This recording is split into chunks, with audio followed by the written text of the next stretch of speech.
After a preview session where I was able to play the first half an hour of LEGO Voyagers, the mandatory two-player What If Haze Light Made a LEGO Game adventure from developer Lightbrick Studios and art house publisher Annapurna Interactive, I wrote, quote, "LEGO Voyagers might already be my favorite LEGO game ever," end quote. Keyword might. One less than ideal thing happened between my initial preview and my 14-year-old daughter and I completing the full version of LEGO Voyagers, where we tumbled, built, and played our way through to the end credits in same-screen co-op.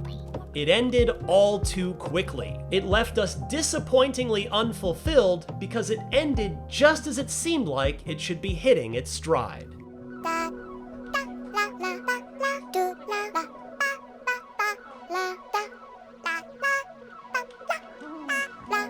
You see, we rolled credits after just 3.5 hours, even less than the slim 5 hours the publisher told us to expect. I've never been one to knock a game just for being short, though. Heck, Playdead's Inside is still probably the greatest game I've ever personally reviewed at IGN, and it, like LEGO Voyagers, is a dialogue-free adventure that ended in less than 4 hours. But while Inside left my jaw on the floor in astonishment at the incredible masterpiece I'd just experienced, LEGO Voyagers left both my and my daughter's jaws on the floor for an entirely different reason. We both said, "Wait, that's it?" To be fair, this is a $25 game, and not everything has to be a Silk Song, but it did leave us both wanting more in a "no really, we actually thought there'd be more than this" kind of way.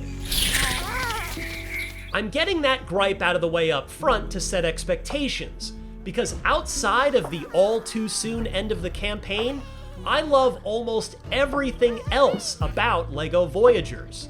I'll start with the tone, which is quite different from Traveler's Tales' more whimsical licensed LEGO games and the slapstick with heart LEGO movies. Voyagers is instead playfully curious, delightfully so, right down to who you play as and how you move.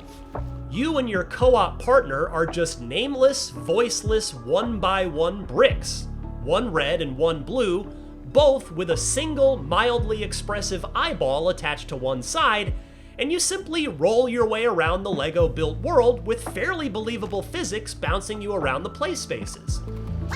And though it obviously makes no logical sense, you can jump by pressing A on an Xbox controller and snap yourself into any nearby peg with B. Pressing Y rotates your orientation by 90 degrees when you're in that B button snap mode. Actually though, your avatars are not entirely voiceless. Your one-by-one bricks can make adorable little noises if you press the X button, which can occasionally be used to harmonize in certain spots, but is more likely to be intended to get your co-op partner's attention when playing online.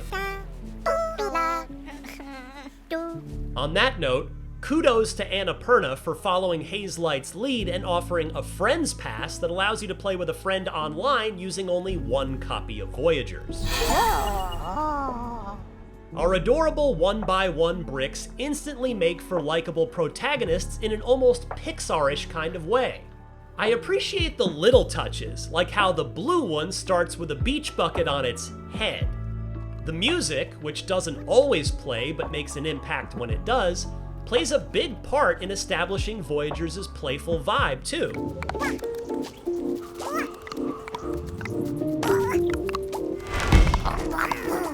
It's mellow but varied, humming along in the background in a way that's additive rather than just being forgettable noise. Most, if not all of it, would go on your chill or yoga playlist and not anywhere else, but it totally works here.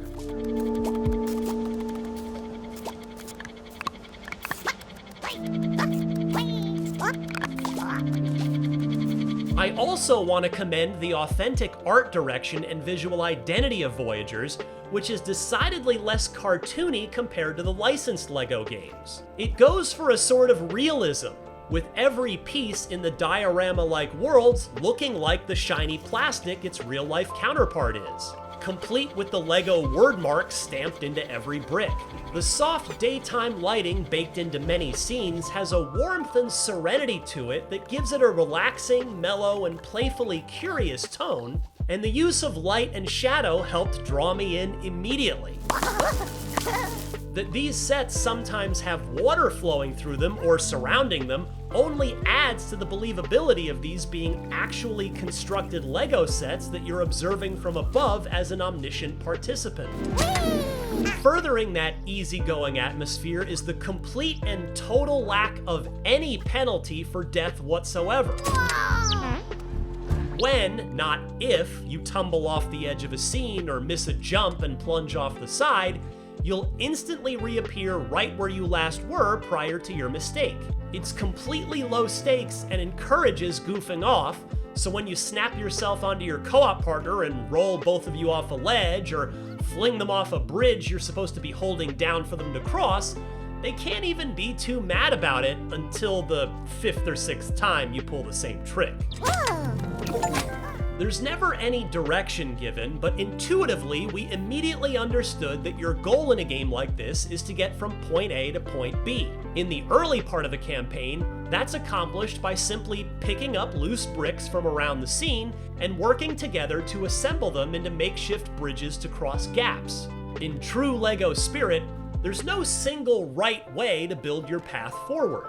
You could build a super clean structure that a civil engineer would approve of, or cobble together a hodgepodge of pieces with no regard for aesthetics or efficiency, but which gets the job done nonetheless. We tended toward the latter and had a great time doing it. Side note, a photo mode would have been a nice addition as a way to capture the digital memory of what you create and share it with your friends and family, but simple screenshots sufficed. The puzzles ramp up a bit as the campaign progresses, though as I mentioned, it felt like there's a lot more room for it to grow into that it leaves unexplored. A favorite scene of ours had us driving a big dump truck of sorts around an industrial yard where train tracks are made. The locomotive we rode in on had to stop due to a gap in the tracks, so we got out, hopped in the truck with one of us steering while the other effectively worked the pedals. We roamed around, collecting raw materials into the truck bed before taking them to the foundry to be forged into usable track pieces, then satisfyingly snapped the new track into place and continued onwards. It's still simple, but with a few more steps involved than just assembling a bridge or stairway.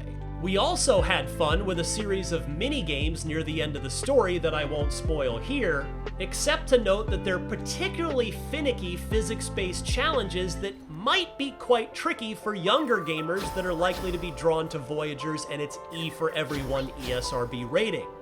Fortunately, none of these tricky tasks are required in order to progress, but we did have fun earning the achievements that came along with completing them.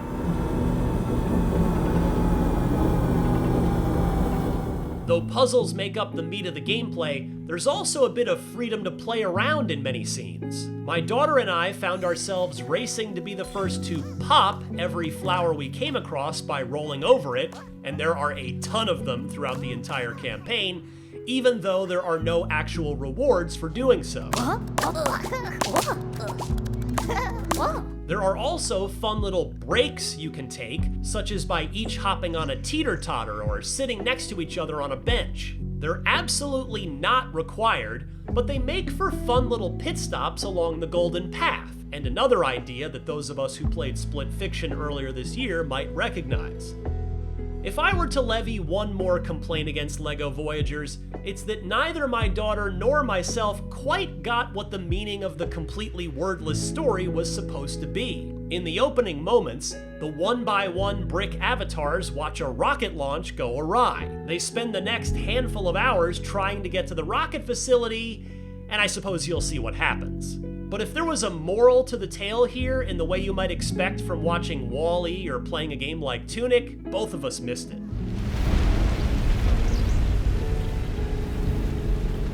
I would absolutely love to see the adventures of the one-by-one red and blue bricks continue, because LEGO Voyagers lays down a fantastic foundation that simply cries out for more. More story, more puzzles, and more time in this fantastically presented world. The building blocks here, are incredibly solid, and I'm confident there's more goodness to mine in this plastic brick well than the 3.5-hour campaign can deliver. As a result, its ideas never got complex enough to blow my mind with clever solutions in the way that the best and most memorable puzzle games do. Nevertheless, I wholeheartedly recommend a quick run through LEGO Voyagers with a friend, or better yet, your child if you happen to be a parent. It may be a tier below Hazelight's Split Fiction and It Takes Two when it comes to delightful mandatory co-op games, but it's still an excellent 2-player time for gamers of almost any age. For more verdicts on the hottest new games, don't miss our reviews of Indiana Jones and the Great Circle's The Order of Giants DLC, as well as Chronos: The New Dawn. And for everything else in the world of video games, snap into IGN.